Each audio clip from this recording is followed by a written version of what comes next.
Shalom pendengar yang dikasihi dan mengasihi Tuhan Yesus Kristus. Berjumpa lagi dengan saya Cynthia dalam waktu teduh. Marilah kita menyiapkan hati kita untuk mendengarkan firman Tuhan. Kiranya hikmat dari Allah Bapa yang memampukan kita untuk mengerti firman dan melakukannya dalam kehidupan sehari-hari kita. Renungan harian hari ini berjudul Kelaparan Rohani. Bacaan Alkitab diambil dari 1 Petrus 2 ayat 1 sampai 10. Nats pembimbing hari ini diambil dari Amos 8 ayat 11. Demikian firman Tuhan. Sesungguhnya waktu akan datang, demikianlah firman Tuhan Allah. Aku akan mengirimkan kelaparan ke negeri ini. Bukan kelaparan akan makanan dan bukan kehausan akan air, melainkan akan mendengarkan firman Tuhan. Dalam novel berjudul No Blade of Grass, sebuah virus ganas menyerang rumput-rumput di dunia.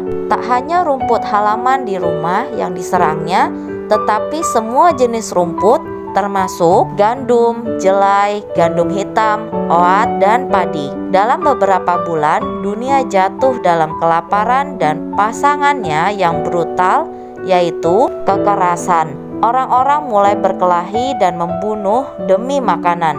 Novel itu menggambarkan adegan yang terjadi di dunia saat terjadi bencana kelaparan baru-baru ini. Saat ditayangkan di berita televisi, situasi itu tampak mengerikan.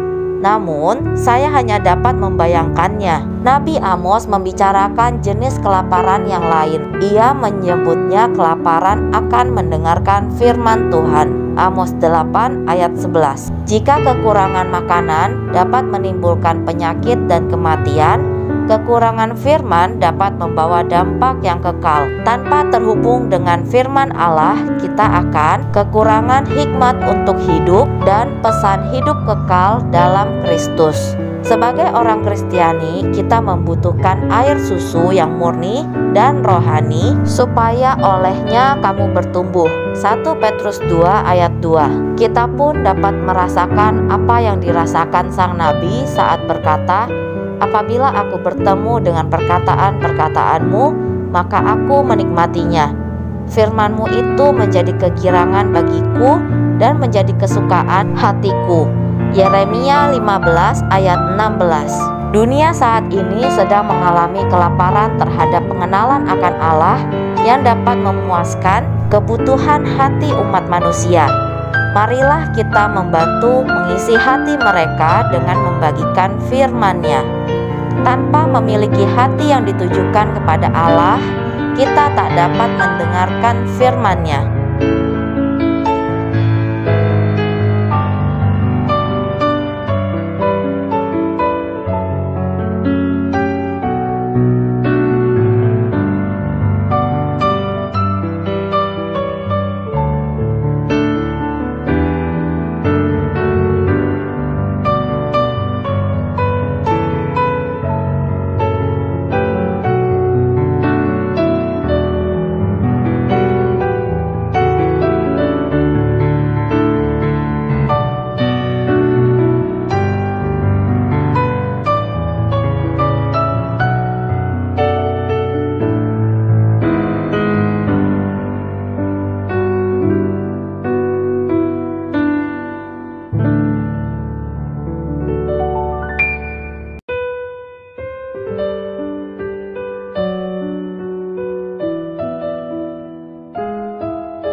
Demikianlah renungan harian hari ini.